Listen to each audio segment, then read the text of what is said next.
We live in unusual times, and there's nothing that Jonathan would have liked more than to have joined us in person. And in fact, when we planned this talk about a year ago, we put it as far off into the second semester as we could so that he could be able to join us. But obviously that is not the case because of the Omicron situation in Hong Kong. And then now we have Mother Nature interfering. So we will go with the flow and thank Jonathan very much for, at the very last moment, putting together a recording of his talk late into the night. I am pleased to introduce Professor Jonathan Plucker, who is, as Crystal said, the Julian C. Stanley Endowed Professor of Talent Development at Johns Hopkins University in Baltimore. Previously, he was the Raymond Neag Endowed Professor of Education at the University of Connecticut and Professor of Educational Psychology and Cognitive Science at Indiana University before that. He started out in chemistry education with a BS, then went on to the University of Connecticut, and then stayed on at the University of Connecticut to earn an MA in educational psychology. After teaching at an elementary school in New York, he received his PhD in educational psychology from the University of Virginia. His research examines education policy, talent development, and creativity, with over 300 publications to his credit. His recent books include Excellence Gaps in Education with Scott Peters, published by Harvard Educational Press, and Creativity and Innovation. Both of these books have received the National Association for Gifted Children Book Award.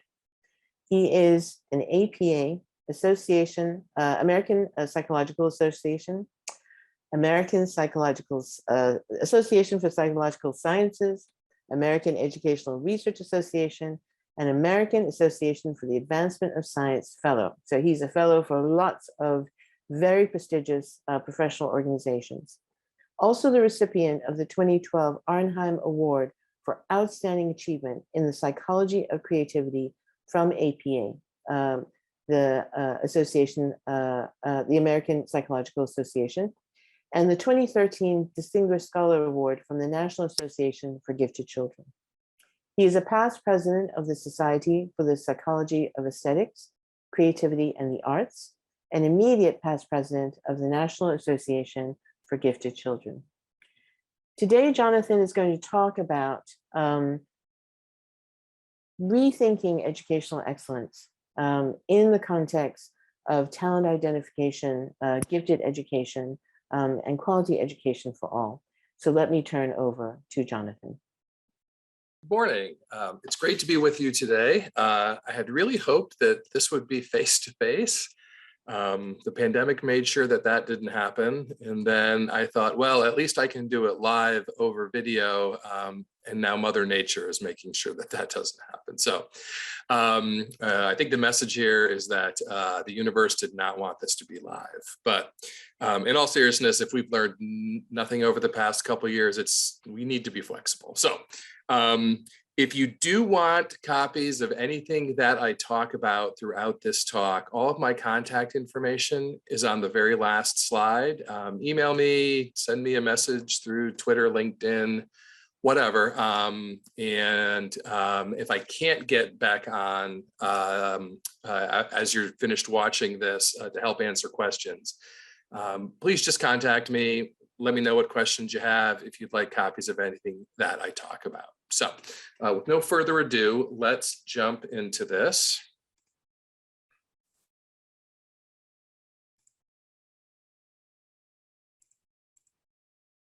Okay. When Dean Goodwin first invited me to give this talk, first of all, I was very, very honored, but also I've been very excited about this just because a lot of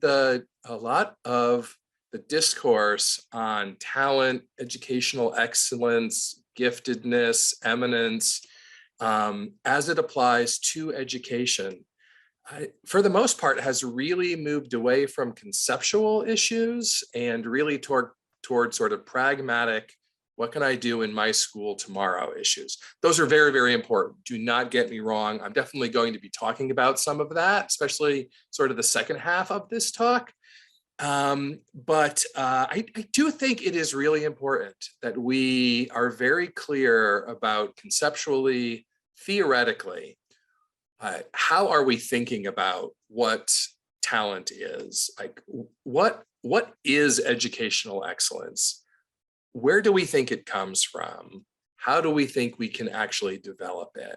Those questions, the more pragmatic we've been the last few years, we've got all these great strategies, but sometimes now I hear people unsure about why they're even using some of these strategies. And so that's really what I'm going to sort of focus on today is I think globally, we have started to rethink what we mean by educational excellence. And there are really important implications for those changes. And, again, I'm not sure they're showing up in practice. So I'm just going to explore all those sorts of issues here. Per usual, I have about 4 hours of material here. I'm going to squeeze it into 60 minutes. I promised the dean I would. And then we will go for there. And like I said, I hope I have electricity in a few hours so I can jump on and answer questions live. But if not, again, just email me if you want copies of anything that I am going to be talking about today. So the world is changing. I mean, we all know this, we all see it. One example that kind of fascinates me is just how we consume music. And so there didn't used to be recordings, right? And we moved from live performances to wax cylinders, to vinyl records, to cassette tapes and 8 tracks first, to CDs, and now it's all digital with streaming. The last I saw, I think in 2016 was the first year that at least 51% of the world's music was listened to via streaming. So streaming became the dominant form of how we listen to and share music about 6 years ago now. By 2018, that number was 80%. And so I have to guess now, I've never been able to find a 2021-22 number, but especially with this past couple of years, I would imagine it is probably 90% plus. Those are really big changes. And part of it was technology, but part of it was just how people got used to doing things differently. And sort of the culture around how we listen to this amazing creative art form changed. And each time it's changed, it's had very big impacts, both on people who sell music, people whose jobs are sort of attached to how people listen to music, and certainly it's certainly had huge changes for the people who are actually the artists themselves, right? And so, so some of these impacts have been negative, some have been very, very positive. On the positive side, we don't have as much need for like gatekeepers within the traditional music industry anymore. It used to be through the 1970s, 1980s, early 1990s, one of the most important gatekeepers was the person at the local radio station who decided what was going to be played. That person had enormous say on what you heard, what I heard, the work that artists created that could be heard, right? That person doesn't really play a major gatekeeping role anymore, to the fact that most radio stations don't really have that person anymore. Like the job has kind of disappeared. At the same time, there have been a lot of other negatives besides changing these jobs. Musical artists get paid much less each time their song is played via streaming than they ever did via radio. Or if you were buying a CD or a cassette tape or a vinyl album, they didn't get a lot of money for that, but they got more than the fraction of 1 American cent that most artists get via streaming. So it's really changed sort of the whole, not I was going to say incentive structure. more sort of the reimbursement structure, how musical artists actually earn a living. And then because there's all these different ways to listen to music now, it has splintered audiences. We certainly see this with other art forms too. The theater, movies, television.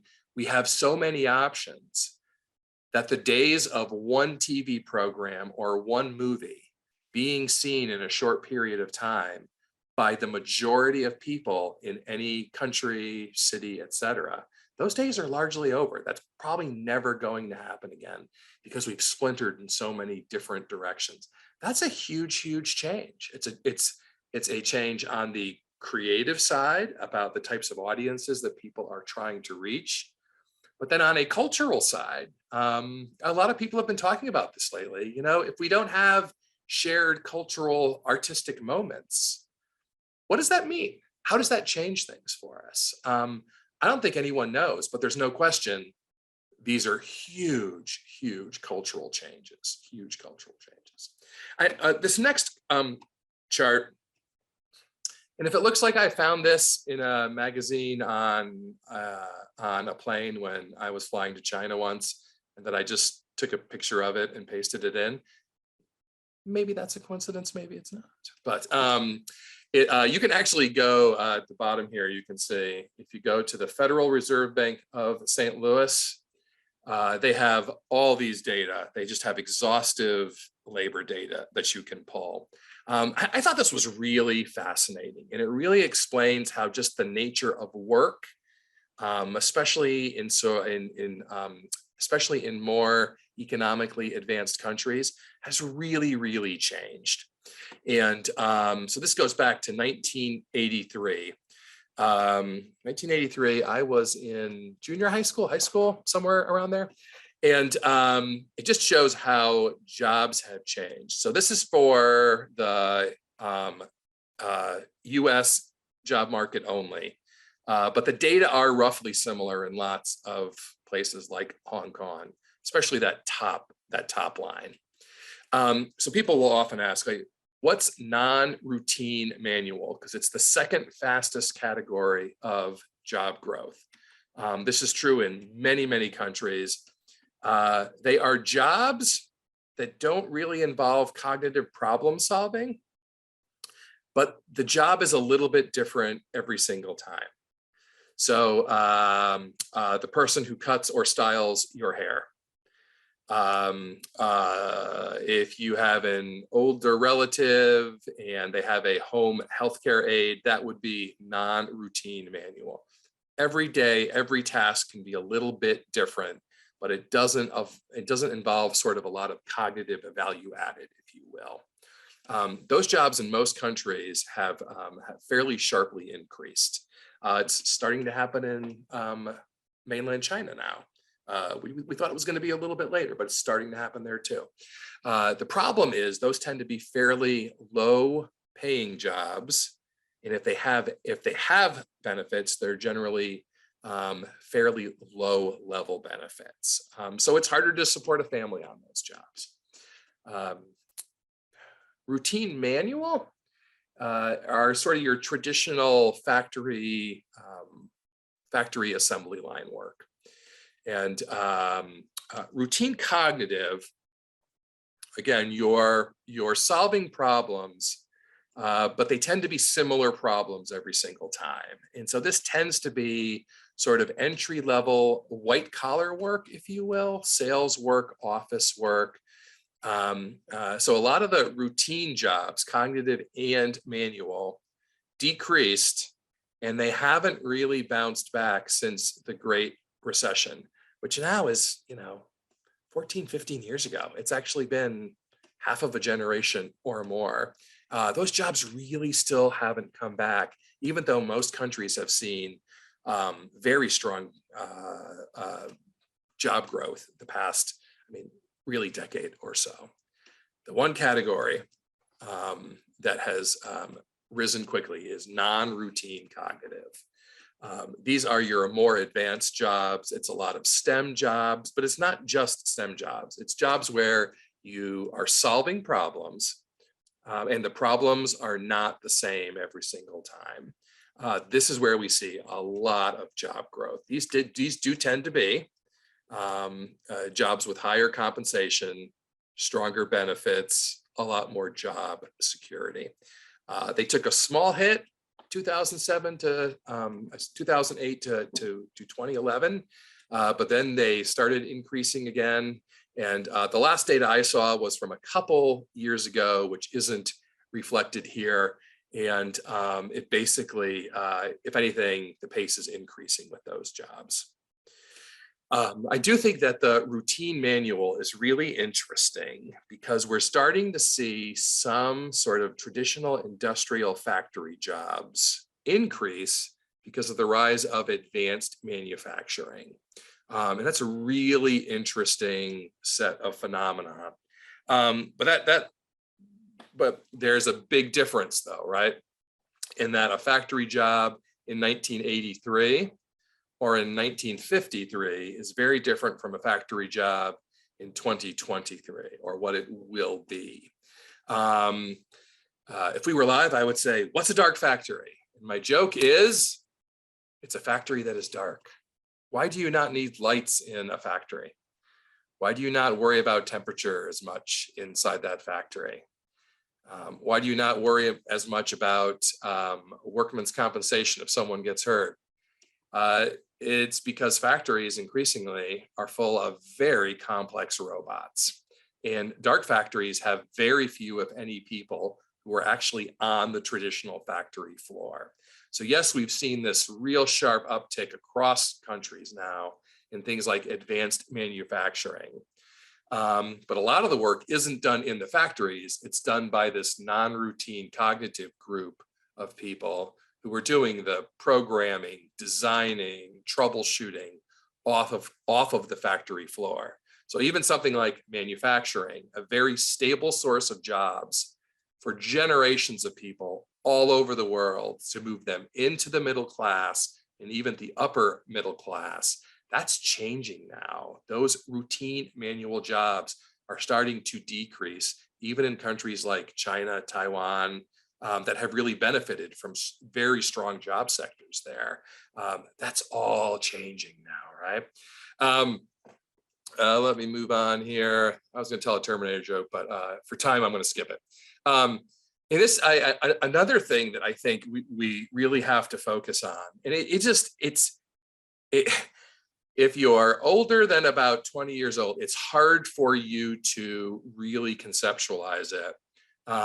Because we just tend to forget the impact that smartphones have had on us. So this is one of my favorite jokes. How many people worked as smartphone designers in 2007? None, and the handful that there were locked in Steve Jobs' basement. My friends who work at Apple don't find that as funny, but I think there's something to it.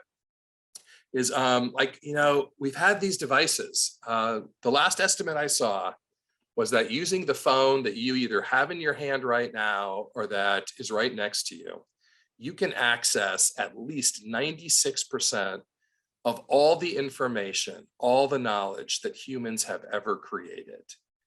This is more powerful than just about any library that you could go to. Of course, that changed everything, right? It absolutely changed everything. One of my favorite dad jokes is, I'll be with family and friends and we'll be talking about something and someone will say, hey, do you remember the person who was in that movie? I can't remember who it was. Or someone will say, hey, do you remember when we went on that vacation? Where exactly did we go? And you sit there for 3 minutes trying to figure it out. And then I pull out my phone and I say, if only we had a magic box that could answer this question for us in less than 60 seconds, right? Like, it's so easy to be able to go to, just like Google stuff to get information. It used to be like 500-600 years ago. In the grand scheme of things, 500-600 years is not a long time. 500-600 years ago, people would, especially in many more advanced societies, people would equate intelligence with knowledge.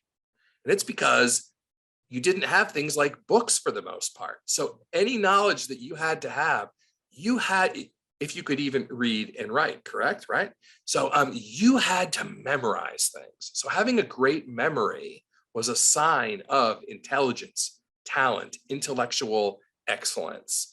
That's changed now, right? Finding information, being able to evaluate information is much more important than being able to memorize. And I'm in no way saying memorization isn't important. It is for lots of, especially basic knowledge. Not having to look up your times tables is really important, right? Especially if you're working in math, statistics, STEM areas. But being able to synthesize information and use all this information, finding the best quality information and turning it into new information, that is so much more important than it even was 15 years ago, because we have almost ubiquitous access to almost all of humanity's information. You know, I like to talk about that within the context of smartphones, but it's really about high-speed networking, right? It's just we've become such a networked world that has had huge changes. It changes how you shop, pay for things. It changes how you work, obviously. Really big changes. Now, there are different reactions to change, right? One I often hear from people is just, ugh, change is coming, whether you like it or not, it's horrible. That's not really my message here. My message is that change is a very natural thing that happens. You could argue it's happening at a much faster rate than humans have ever had to really consider before. And so just being patient with people who are struggling with change, I think, has never been more important. Essentially showing some grace and empathy toward people. But change is a good thing. I do generally believe, watching the news lately, it's hard to stick to this conclusion, but I generally believe that the world tends to change positively over the long haul. We are getting better at things. We're solving some of our bigger problems. They're creating other problems for us that we have to solve, but change is a very natural thing that we all experience. We're just seeing a lot of it now. So we've got all these changes happening across our lives, across society, culture, the economy, family structure is changing. And it's really difficult to think of anything that we do that really isn't changing all that much. And therefore, a lot of the things that we've thought about that help people stand out as being that talented person, that, you know, eminent person who's making a difference in their field, a lot of those things have changed too. And we have to, within education, K-12, preschool certainly, K-12, higher education, doctoral education, sort of adult education after that. We have to change how we think about promoting talent and where talent comes from. However, it's easy to be pessimistic because for the most part, traditional approaches to how we do it, at least within K-12 education, it really hasn't changed that much. It really is sort of a 1960s, 1970s model that has made some marginal improvements, but it hasn't made the huge improvements that lots of other aspects of, well, of both society in general and also education have made. I'm just going to briefly talk about traditional approaches. You're all kind of familiar with it. Traditionally, when we've thought about, finding our best students, helping gifted students, we have generally used what I call the find the gifted child model. It's very, very test focused. And it is important to keep in mind, and I know that this is controversial in many, many countries. It's easy to forget why we came up with sort of standardized tests in the very first place. The general history is understood. I should say the history is generally understood that it was seen as a much fairer way for people who didn't have sort of social capital connections. It was seen as a fairer way to help determine things like admissions to higher education. So it wasn't who your family was, which elite school you went to for high school. It was more about what you could actually do, how well prepared you were for college. So it did have, in many ways, sort of an equity focus to start with. I think it's pretty easy to see that we've moved away from that a little bit. And I'm actually not going to blame the tests for that today. I don't think the tests are necessarily the problem. But with any sort of a find the gifted child model, the classic problem we have is that the tests definitely do find students who are talented and who need extra challenge. There's no question about that. So there are very few false negatives. If you do well on a good, high quality test designed to see what you're capable of, you are probably capable of those things. Very few false negatives. That's great. The problem is we never know how many false positives there are. There always are some, but we never know that number. And so we know that we miss a lot of children with this find the gifted child approach. Once we find them, what do we traditionally do? Maybe we do some, school-wide enrichment sorts of things, which is going a little bit deeper within certain topics. Maybe we use various acceleration strategies, which is at a very broad level, going faster, not requiring every student to do the same pace for everything. When I was an elementary school teacher, one of the second grade teachers, and she had just done this for 30 years, every student had to do the same workbook page together every single day in math. Well, there were some students who it took a little longer.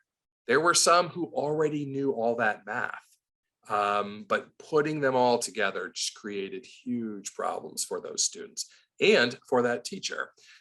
So, acceleration lets us work more at the child's pace. Traditionally, some students get access to those sorts of interventions. Special schools for gifted students, especially in STEM areas, have always been popular, or just other sorts of pull-out programs where you find the gifted child and you move them to different classes and things like that. So that's again at a very broad 30,000 foot level. That's generally how we've done it across most countries. There are very few exceptions to that. I've never been able to find data on this.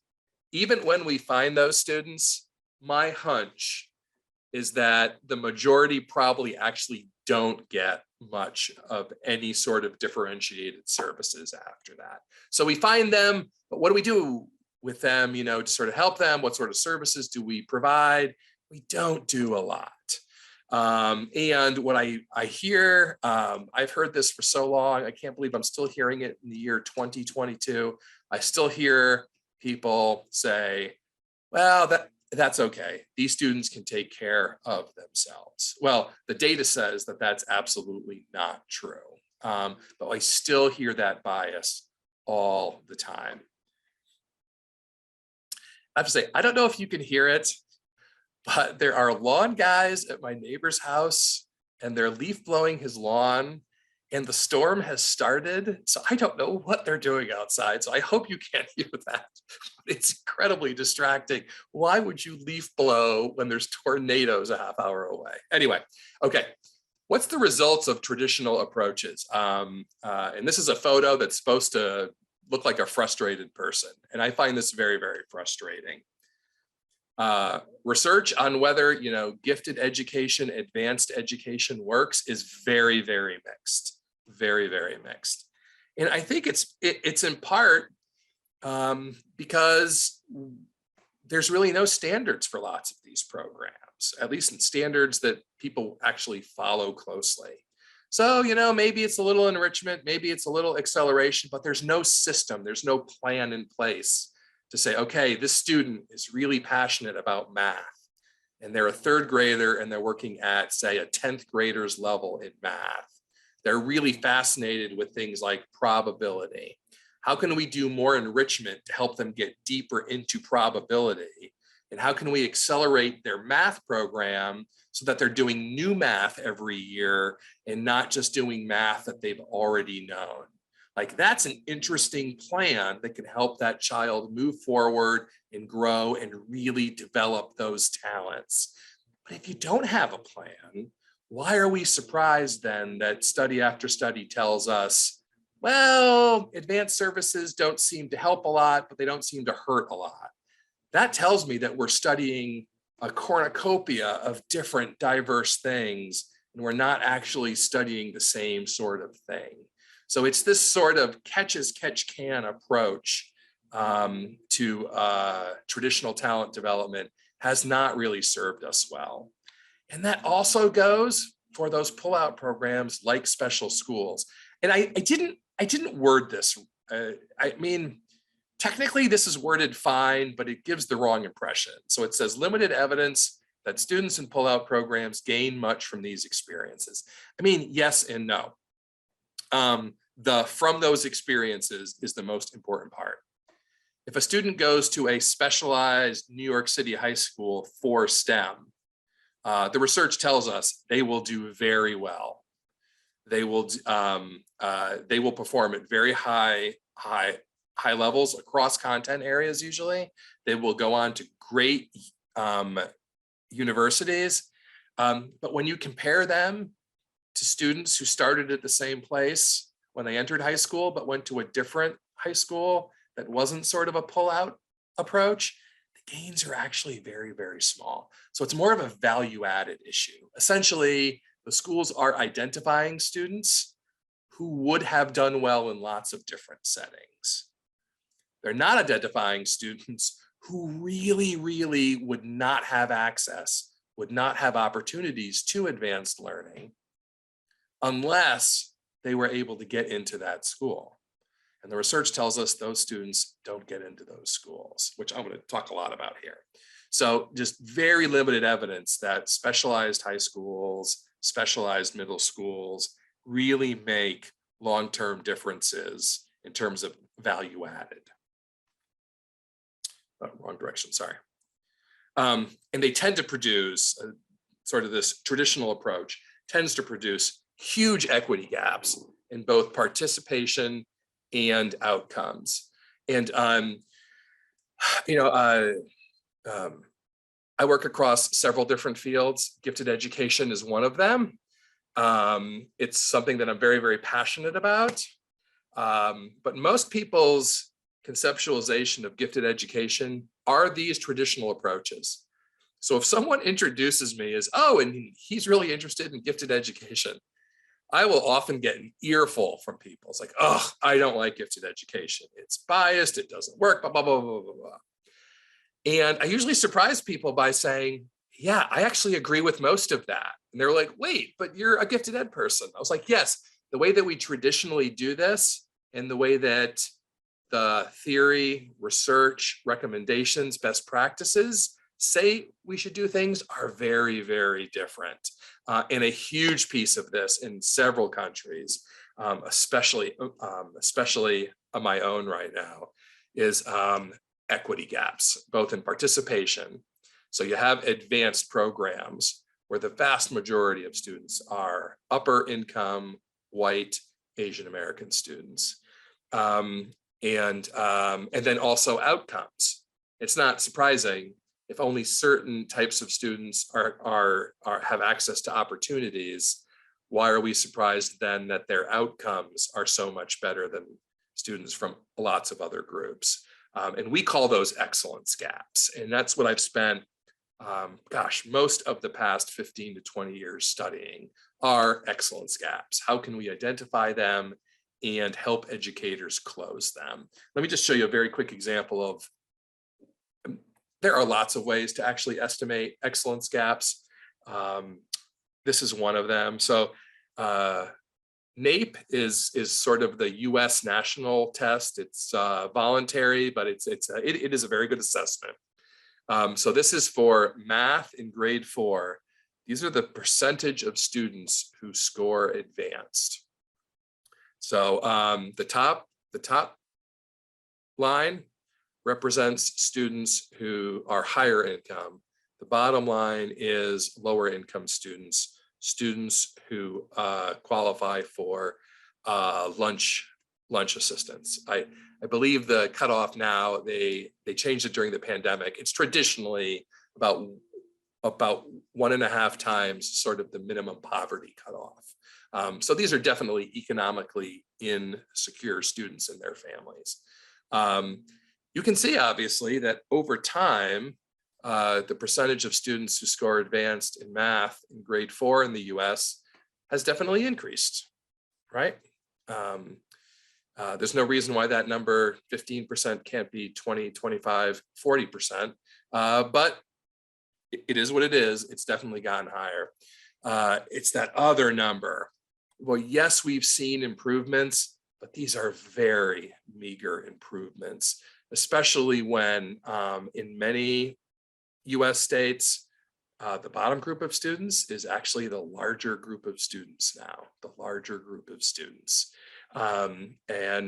so we're doing better promoting advanced learning with certain students, but we have barely improved after 20+ years of focusing on this with other students. And that's something that we really need to fix.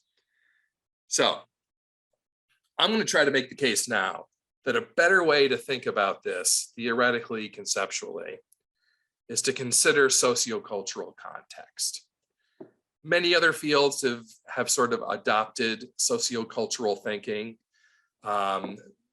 Education in general around the world moved in this direction in the early 1990s. For whatever reason, people focusing on academic excellence have not adopted these perspectives, at least in any sort of meaningful way. And my argument with you this morning is that this is probably a better way to think about this. It really is. But I'll make my case, and you can tell me whether I convince you. So the key concept here is context. Context is just so important for how talent development works, for how human learning works. You know, it's sort of the classic example of the student who doesn't do well in math, but then you find out that when they're with their family at home, they've like memorized every basketball score from the past 5 years. And they can tell you statistics and they can calculate statistics, but it's just not translating to the classroom because the context is different, right? We know that context matters so much for learning. Well, if it's important for learning in general, why aren't we paying more attention to it for learning specifically with advanced learning? I just think that makes a lot of sense. So for example, this is how my colleagues and I define creativity: the interaction among aptitude, process, and environment in which an individual or group produces a perceptible product that is both novel and useful as defined within a social context. There's a lot there, and you can ignore most of it. The most important part is this last section: novel and useful as defined within a social context. I'm going to give you a few examples of that very quickly here. Creativity isn't being different. Creativity is coming up with solutions to problems that are novel and useful. They're different, but they also work. Other than useful, people have said things like task appropriate. I think that makes sense too. The question is, who defines whether something's different and useful, right? When I was an elementary school teacher, I had a colleague and I had worked with one of her students, and I went to her and I said, wow, you know, so-and-so, did something that was so creative. I just did not expect that. Like, she is very, very creative. And the teacher looked at me. She gave me this really funny look. She waved her hand at me like this, woo, and said, I am sure someone in the world has done that before. That's not creative. And she walked into her classroom and closed the door. I will never forget that the rest of my life, because one, what a horrible attitude to have if you're a teacher, right? Like, I mean, come on. The standard is not novelty and usefulness, and novelty is judged by whether any human being has ever done it before. It doesn't matter to that third grader, right? It matters that for the third grader, it was novel and useful to help her solve her problem. The context there was this third grade girl and her peers in that school, in that community. So yes, it was creative. It was highly creative for her. If the teacher or I had done it, it wouldn't have been probably creative for us, because for an adult, it wouldn't have been novel and useful. But for the student, it really was creative. We needed to embrace that instead of holding her to this universal standard that most of us could not meet every single day. So again, looking for universality is just silly. A couple very quick examples of this, and actually, I may just give you one here, but these are my children when they were much, much, much younger. They are teenagers and young adult now, so a little less cuddly, let's be honest, but I still love them very much. And we used to live somewhere where they had art contests out at this old artist's farm, about a half hour outside of town. Beautiful, beautiful countryside. They would do this twice per year. And you would go and you would paint all day long. And then they would have judging at the end. My son, Jack, at the time was very young, as you could tell. That's pretty much his finished picture there. He would paint for 15 minutes. Then he'd go chase frogs in a pond the rest of the day. Had a wonderful time. My daughter, she's about 7 or 8 there, I think. Much more focused. And she would sit there and she would paint all day long, usually 2 paintings. That was it. Hours of focused, concentrated effort. But there were lots of people there who were professional artists. There were serious amateur artists who had, for example, oil painted or painted with watercolors for decades.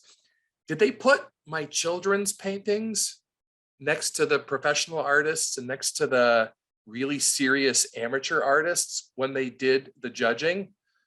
Well, no, that would be silly, right? Because you'd be ignoring the context. They had professional artists judged.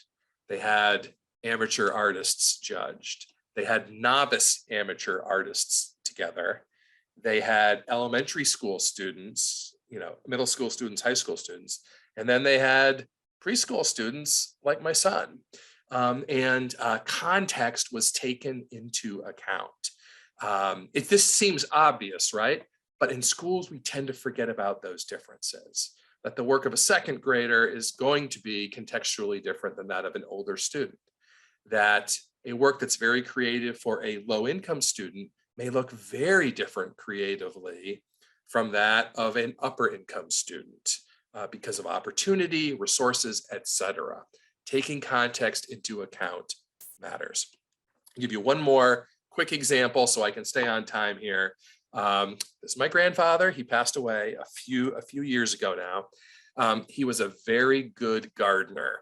He could grow anything. He was very good at growing pumpkins, which if you've ever tried it is very, very difficult. And one summer, it was like late July, early August. I was at a conference in the area. So I rented a car and I drove to see my grandparents. My grandfather was a very funny man, but he was a very quiet, dry sense of humor. And so he wasn't like very gregarious and super friendly though. And but I pulled up and he came running out of the house, which I found really strange. And I was like, is everything okay? He's like, yes, I'm just so excited. I have to show you this thing I've done. I was like, okay, Grandpa, what did you do? And he's like, come here. And so this is the front of their house. This is a very important part of the story. And he said, look at how tall this plant is. I have worked on this all summer long. I've fertilized it. I've taken the bugs off of it. I've mulched it. I've staked it up. Most pluckers are not the tallest people. I'm probably one of the tallest pluckers who has ever lived, and I'm about 6 feet tall. So my grandfather's about 5.5 feet tall at most. That's still like a 7-foot plant. And I have to admit, I was looking at this and I thought, God, that plant looks so familiar. Why can't I figure out what that is? Like, he's your grandfather, right? So you have to play along. And I was like, wow, that's really tall. I don't know if I've ever seen that plant that tall. He was like, you most certainly have not. It takes a lot of work to grow this plant this tall. He was just so incredibly proud of it. And he was one of those people who was always very proud about his children and grandchildren, but never talked about himself. So it was so amazing to see him happy as he grew this huge plant. But finally I had to ask. And I was like, Grandpa, I'm having a little trouble remembering what kind of plant this is. Can you like remind me? Is it like a cucumber thing? And he looked at me and there was such disappointment in his eyes that I did not know this. And he said, it's a weed, obviously. And I was like, oh yeah, it's a weed. And then I finally had to ask, why did you grow a 7-foot tall weed? And he said, oh, I grew up on a farm and I have literally been pulling this weed for 75 years. And I just tired of pulling this weed. So I decided to grow the biggest weed in the entire world. And so I did. And it was just so matter of fact. Like, I started to laugh and then I realized he was totally serious. The best part of the story is that that's polarized glass. So you can't see that right behind here, right there, is my grandmother, who does not suffer fools. And she thought this was the craziest thing she had ever seen. And her front yard is immaculate. So the fact that he did this in her front yard, I think he was probably sending a message, but it was very, very funny to me. However, this is a great example of how creativity is contextual. Was my grandfather growing a 7-foot tall weed creative? Was it different and useful for him? I think the answer is yes. Was it creative for my grandmother? It was different. Was it useful to her? Not in any way, shape, or form. I would argue it was creative from my perspective because I got to see my grandfather so incredibly happy, someone who always thought of everybody else first. And he did one thing for himself. And he was really happy that it was so successful, different, and it was useful to me for that reason. And now, quite frankly, I was there when he died in the hospital, unfortunately. I actually don't think about that very often because as soon as I think of my grandfather, this pops into my head first. So it's become useful in different ways, right? Context changes over time. Maybe one day the context changes and it won't be creative for me anymore. I actually doubt that will happen. So 3 people standing within maybe 2 or 3 meters of each other in this, when I took this photo, for 2 of us, it was creative, but for different contextual reasons. And for one of us, it was not creative at all. Context matters. Here's another example from one of the first papers that we wrote on this sociocultural approach. I was a teaching assistant in graduate school for a summer program for very advanced students. And it was a STEM program. It was taught by a high school physics teacher and a college engineering professor. Students were, designing circuits, inventing things at a pretty advanced level. But there was one student who was from more of a lower income background. And she just wasn't doing well. She wasn't interacting well with these students who came from, much more privileged backgrounds. And she just wasn't contributing much. It was frustrating for her. It was frustrating her peers. But during the course, we also learned that she'd never done problem-based learning before. She'd never really interacted with upper income students before. This was literally like if she had been sent to a city on the moon, that wouldn't have been any more different than the situation that she was put into here. And she was really struggling with that context. So the question during the start of the course was essentially, what's wrong with this student, right? But that is clearly from the perspective of the find a gifted child model, right? Why is this student doing poorly? What are they doing wrong? From a sociocultural perspective, a better question to ask is, how can we change the context here to allow the student to be successful, right? Clearly, someone saw something in this student that made them believe the student had a lot of potential, or they wouldn't have been there in the first place, right? So someone said, I think that student has that spark and can do really cool, amazing things. They weren't, and the immediate response and the immediate knee-jerk response from that traditional perspective was, what's wrong with her? The much better question should have been, and was, how can we change things up so that she can be more successful? Quite frankly, it took a couple weeks of this 3-week program to get to the second question. But once they got to the second question, it totally changed everything. They had her interact more with the students in the class when they were outside the class. They were all staying in the same dorms together. But she just wasn't interacting with them. So we kind of restructured out of class experiences. So she just got more comfortable with them. She became much more friendly with them. Immediately, those interactions within the classroom became much more positive. People included her more. She wanted to be involved more, right? That's just a simple context change. The teacher and the professor had to pull her aside a little bit at times and help her with some of the science that she'd never been exposed to at her high school, that a lot of the other students had had at least a couple years before. She just was never provided with those opportunities. Not her fault, right? 5 minutes here, 10 minutes there. She started to catch up really, really quickly. By the end of that 3rd week, you would have never been able to tell that she wasn't really involved and had done poorly the previous 2 weeks. Turns out it had nothing to do with her. It had to do with how we were setting things up for her. So that's just sort of a classic example. I would argue the second question is always the better question to ask.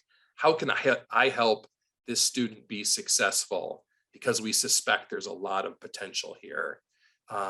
That's a better entry point into the conversation than, why isn't this student doing better? Maybe it's not the student, right?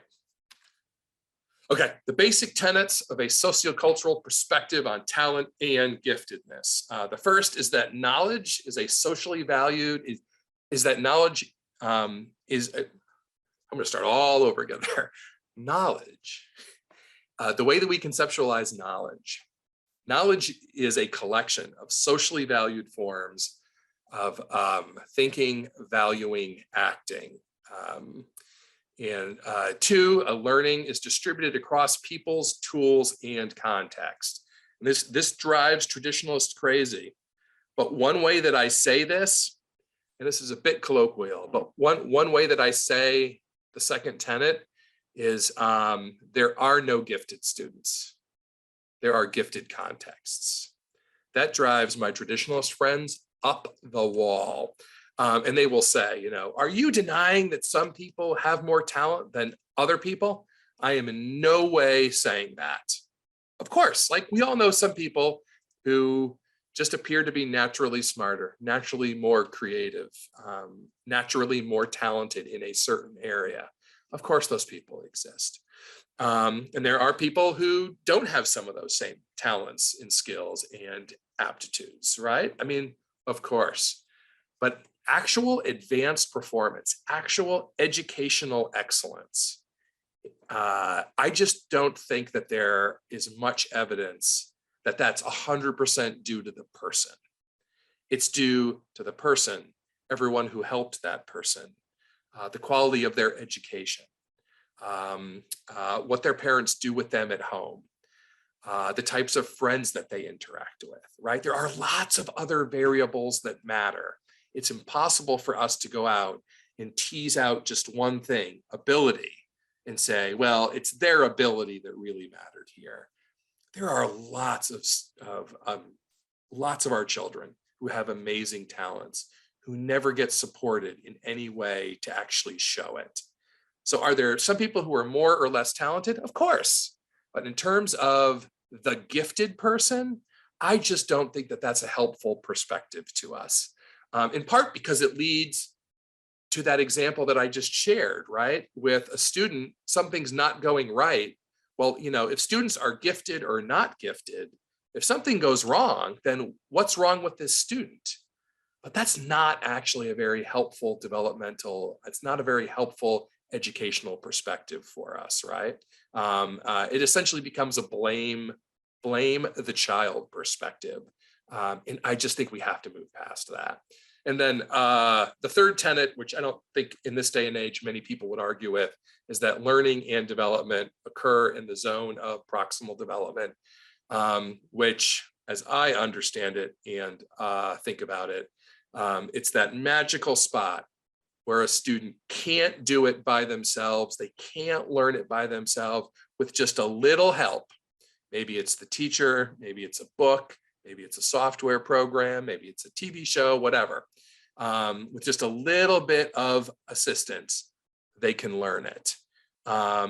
If you're above the zone, it's probably way too challenging, and no matter how much effort you put into it, you never really get the child there, and they get frustrated. If you're below the zone, it's way too easy. Lots of students who have academic intellectual potential spend time in the way too easy zone, right? Again, I'm not going to blame the child for seeking out that challenge. We have to find ways to provide more challenge for them so they stay in that zone of proximal development. So I think I've now said this next sentence about 100 times, so I'm not going to read it to you. I am just going to move on. But actually, you know what? I did fancy animation for this, so I am going to make you listen to me read it again. We need to worry less about finding talented students and more about creating talented contexts that help more students achieve excellence. What does this look like when we actually try to get pragmatic about it, right? It's clearly a very different philosophical perspective, even a theoretical perspective in some ways. But how does it actually change what we do? I could talk about this for hours and hours and hours. I'm happy to share things that we've written and stuff like that. I'm going to go over this at a pretty, at a pretty fast clip. But if you're identifying students who would benefit from advanced services, you should be looking at lots of different variables. You should be thinking very, very broadly, not just how do I find students who do well on this one standardized test. That will help you find students unquestionably, but how you use those data, how you look for the false negatives. Remember, you can never know the number of false negatives. How you do those things, those are the variables that help actually determine how successful this will be. So If you're going to be using tests to find advanced students, make sure every student has the chance to take that test, right? Universally screen. Some studies have found that the percentage of low-income students that are identified for advanced services, like students who need more challenge, increases by over 500% if you universally screen versus only test some students. 500%. Other studies have it around 300%. Any percent increase would be important.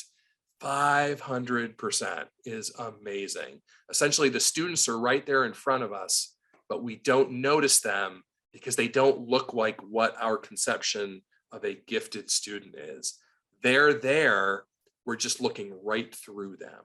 So universal screening. A lot of my colleagues say you should never use teacher nominations, and the research is not very positive about that. Teachers don't have a lot of training in talent development, advanced education, gifted education, right? So it is very hard for them to figure out what they should be looking for. There are good professional development models that help those teachers do that better. But a lot of my colleagues say just get rid of teacher nominations completely. I think that's a big mistake. I think that we use teacher nominations the wrong way. We use teachers as gatekeepers for advanced learning. They should be the safety net for advanced learning. So for example, rather than say, okay, we're only going to test students if their teachers nominate them. The teacher's the gatekeeper, right? Research tells us teachers are going to miss a lot of low-income students, probably most of the talented ones. Rather than say we're not going to use teacher nominations, why not test everybody? Universally screen, take those results back to each teacher and say, who did we miss? Not tell us whether these students should really be included. Again, false positives are extremely rare, right? So if universal screening found them, they should be in this pool. But then to say, okay, teachers, you're great at providing opportunities to students. You are trained to do that. Who are we missing here and why? And I've sat in on teacher screening meetings like that. The depth of information that teachers have on each student is absolutely shocking. They'll be like, oh yes, that student never tests well. That's because he's from a recent immigrant family. He misses his friends back home. He's having trouble because his older brother was, arrested, or his mom's having health problems. He hates taking tests, but he's probably the best creative problem solver I have in class. Like, that's great, right? Because you're turning the teacher from a gatekeeper to a safety net, or thinking about it differently, into an opportunity provider. Just, again, how you identify is extremely, extremely important from a sociocultural perspective. We have a pilot program in New York City where we let students nominate themselves. If a student comes to us and says, you know what, 3 of my friends are doing this math program, how come I can't do it? Our immediate response is, we'll find a way for you to try. And they're like, great, I want to start now. The vast majority of those students end up doing well. It's usually a small group, 5 to 10%, but they tend to stick with it. We just missed them somehow. They were a false negative all throughout all of our different strategies, but they advocated for themselves. Another sociocultural strategy, we don't have a lot of research on this yet, but I think it's very, very promising because it really adapts to sociocultural context within each child's school. And that is, if a student performs well in a class, let's say they do well in math class, if they say they do well in um, their history class. They are automatically placed in the next advanced class the following year. So they are automatically included without any other assessments. And we think that this would increase representation of some groups, especially low-income students, by at least 50%. And that's just an estimate because we don't have great studies on this yet. But as people start to use these policies, we think this is a huge opportunity provider. Because what happens is, if a student is successful in a class, but they don't look like what we think a successful student should look like, they aren't necessarily put in the next most challenging class. So this actually happened to my daughter, in that we moved from a part of my country that didn't have the best education reputation, but my daughter was great in math. We moved to a new state where they really were proud of their public schools, and for very good reason. My daughter constantly had to fight the stereotype that kids from this part of the country weren't good at math, despite the fact that her test scores were always amazing in math. They just would not put her into the next class. So every year, she would be one of the 2 or 3 highest scorers in our new school. And then they would place her in a mid-level math class. And I would have to go in and make the argument that if she excelled the previous year, why isn't she automatically put in the top class the next year? And I never could get a good answer for that. And so every year I would have to go in and fight to keep her in the best math class. And it's just because, for whatever reason, they didn't think that she was one of those kids who was good at math. Turns out she was great at math. But I had the social capital to go in and fight for her to do that. Lots of families don't know how the system works. They don't know that you can go in and say, I think my child needs different services. And that you have the right to make that case in many, many cases. So I think automatic enrollment is a big contextual sort of strategy that we should be using. And then when we're providing services, anything that can be linked to the community with more problem-based learning, getting advanced students not just to memorize lots of things, which many of them are very, very good at, but actually using the information, which is a key 21st century skill, to actually solve problems. Ideally, real problems that you have in your school and community, excuse me. That is a much more sociocultural approach to actually promoting advanced education. Assessment should be realistic, less about telling and more about showing. During the pandemic, I saw a story on the television news, and it was a high school senior, and he was so bored that he built a roller coaster in his parents' backyard. And like, I wasn't really paying attention. And so I actually turned and looked at the TV. I thought it was just going to be this tiny little model. He built a real roller coaster in his backyard. And it was absolutely shockingly amazing. It was advanced engineering, physics. It was aesthetically beautiful. And the best part of the story was that his mother trusted him so much that she went on this roller coaster.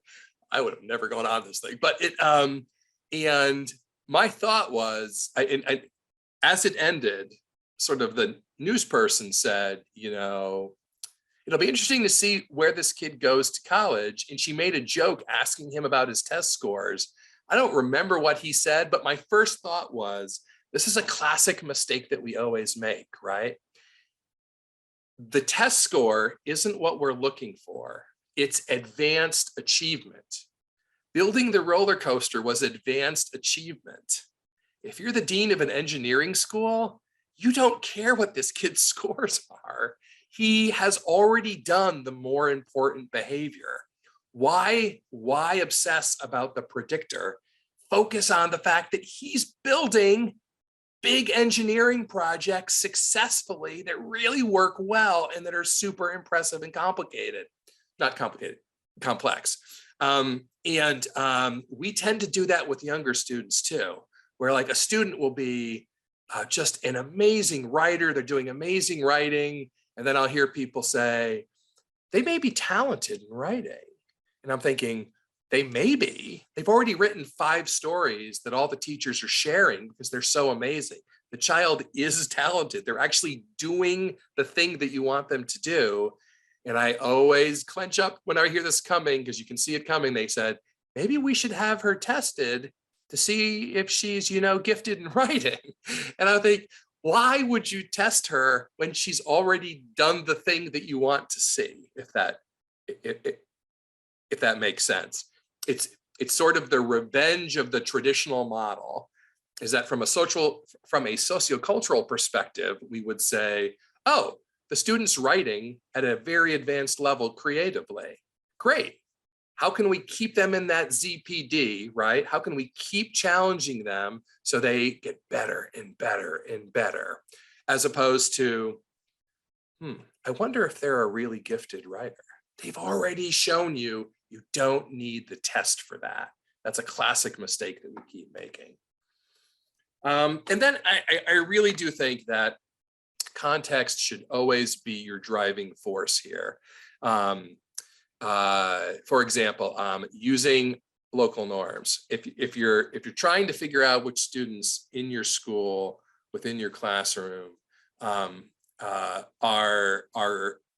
essentially most in need of advanced services, so you can get them to that high level, why would you use like Hong Kong-wide norms? You don't care if the child is in the 99th percentile of all Hong Kong students. You care if they're advanced in your school context. And that's a mistake I see, especially within schools in lots of different countries that primarily serve low-income students. You may not have any students who are at the 99th percentile nationally, right? Internationally. But you may have several students who are at the 80th percentile, who have shown lots of other evidence that they can perform at very high levels. In lots of schools, I see educators say, well, but they're not at the 90th percentile, so they're not really talented. And I'm thinking, oh, come on. Within the local context, that student is very talented if they're at the 70th percentile sometimes. Work with the student, figure out what they're passionate about, build on those things. If you've grown up your entire life and you haven't had certain opportunities, certain access to resources, certain types of summer experiences, weekend after school experiences, if your parents have never taken you on a hike to look at nature, if they've never taken you to a museum, if you don't have enough food to eat, there are a lot of reasons why you're not at the 99th percentile.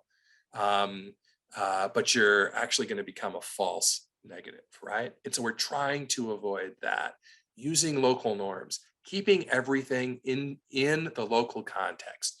Who are your most advanced students, defined by the students you have in front of you, not compared to students elsewhere? That's where we see huge equity improvements, which have been very well documented now in all sorts of different studies. We've done some of them, and then also in school districts around the world. I'm a big fan of sort of place-based curriculum instruction. Use your local community, because that's where the students live, and it's just easier to get students passionate about the things that they're learning when they see the connections as soon as they look outside the window or start to walk home.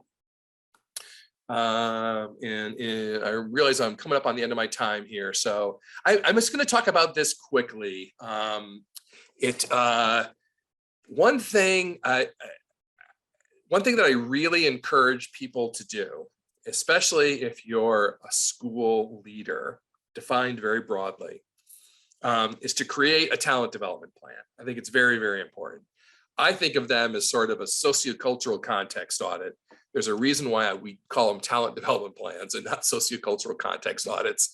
Doesn't roll off the tongue. You're probably already doing things in your school that are advanced in some ways, or could become advanced education services to get us to that educational excellence.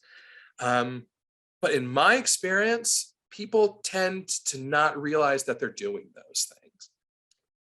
These are sort of the key questions, and I'm just going to show you what a talent development plan looks like.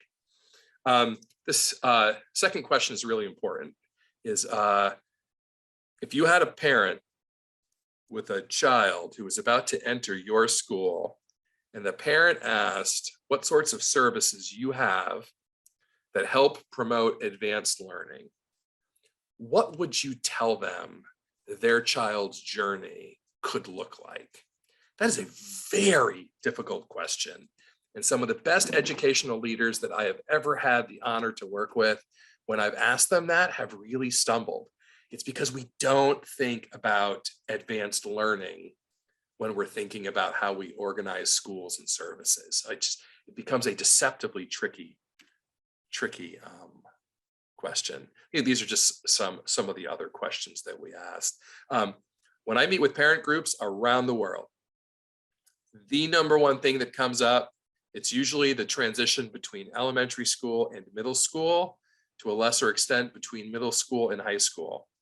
Parents kind of, by the end of a certain level, they sort of feel like they've got the advanced learning stuff figured out for their child, and then we move them to a different school, right? That's a huge parent concern. Any of you who have children have certainly felt this, right? Like, okay, we finally got elementary school largely figured out. Oh my gosh, middle school, what's going to happen here? You kind of get middle school figured out, and it's like, oh my gosh, high school, what's going to happen here? You get high school figured out, and they're going off to college.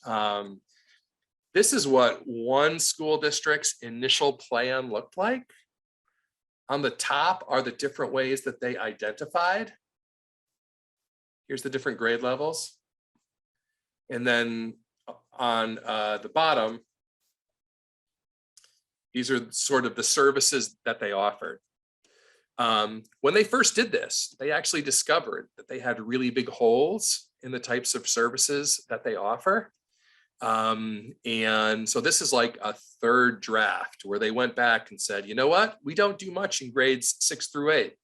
We need to go back and use something. And they came up with a pretty good acceleration plan for students, you know, to let students move at their own pace and then be prepared for a more rigorous set of challenges in high school.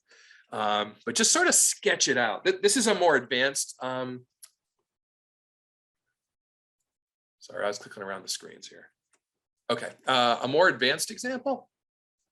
This is part of it. I couldn't squeeze the school district's entire plan on here.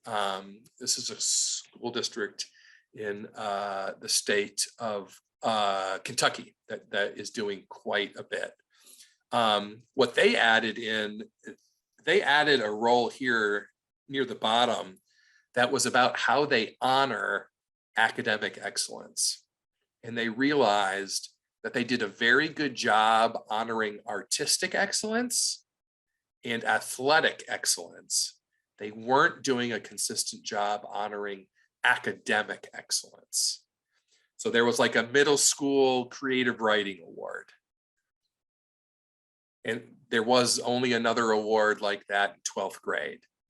And they were like, okay, well, we need to be more consistent there. There should be an annual writing award.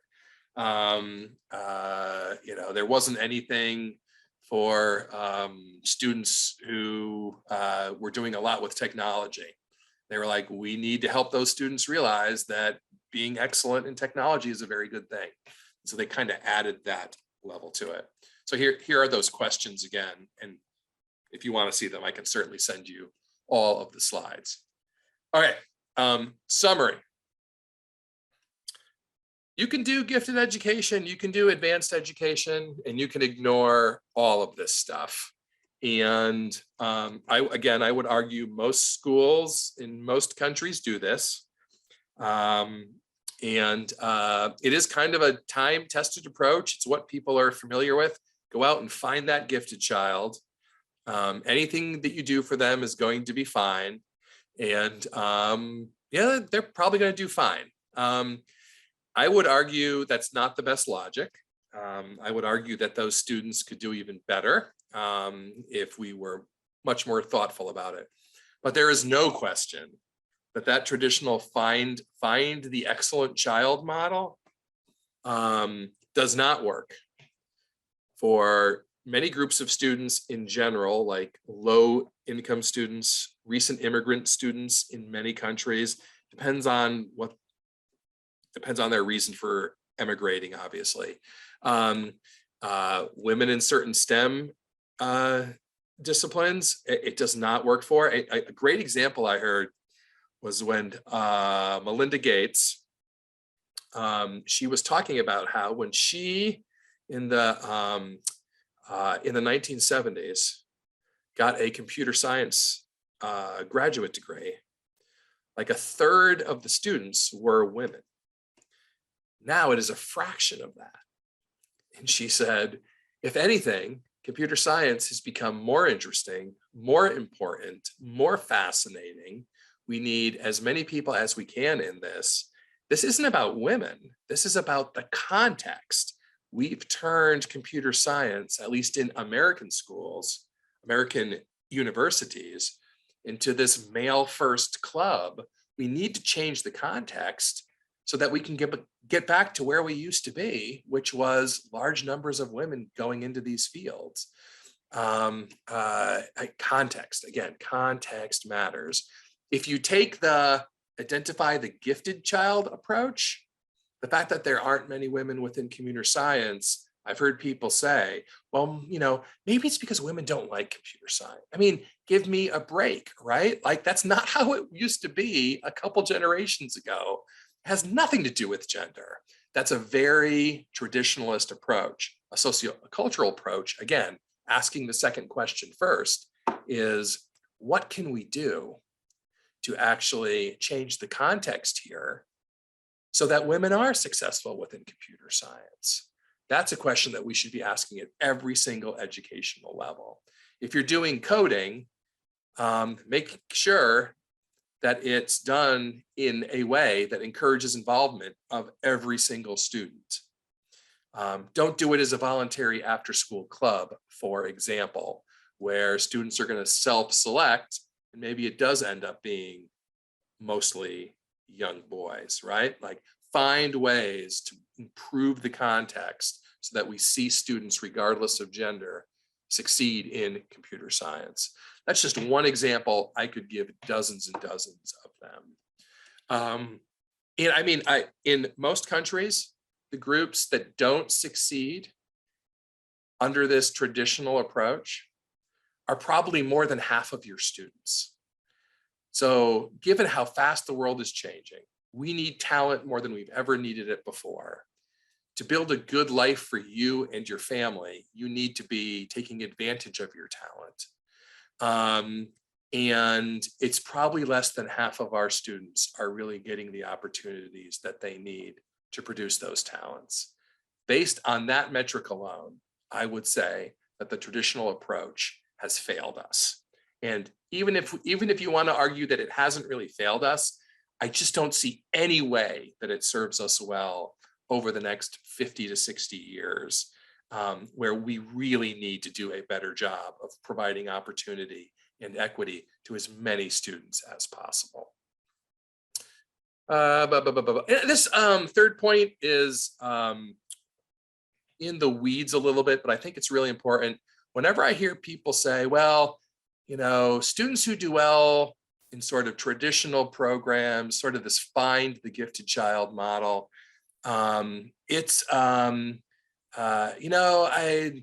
maybe they're just truly, truly gifted. And an argument that can be made is they almost certainly had big contextual advantages. Their parents' social capital, socioeconomic status. You know, maybe they were just lucky to be born into a family that happened to live in a place with great public schools, right? Or you know, or you're in college, you can't find a job, and you know one of your uncle's friends has a great internship that's super hard to get, and your uncle helps you out.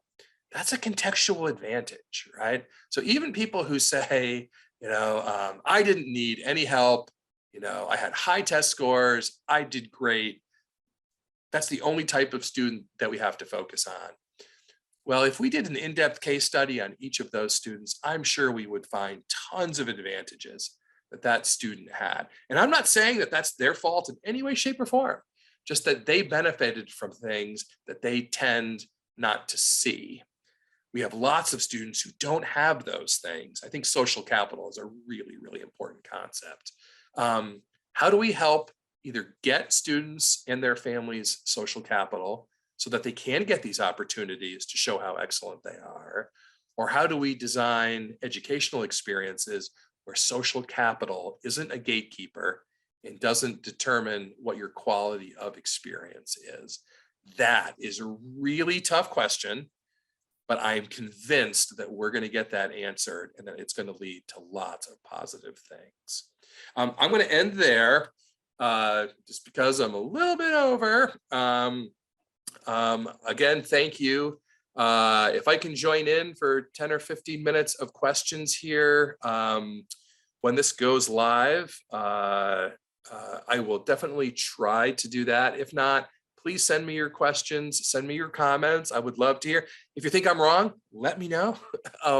I just love talking about this stuff. And thank you very much for your time.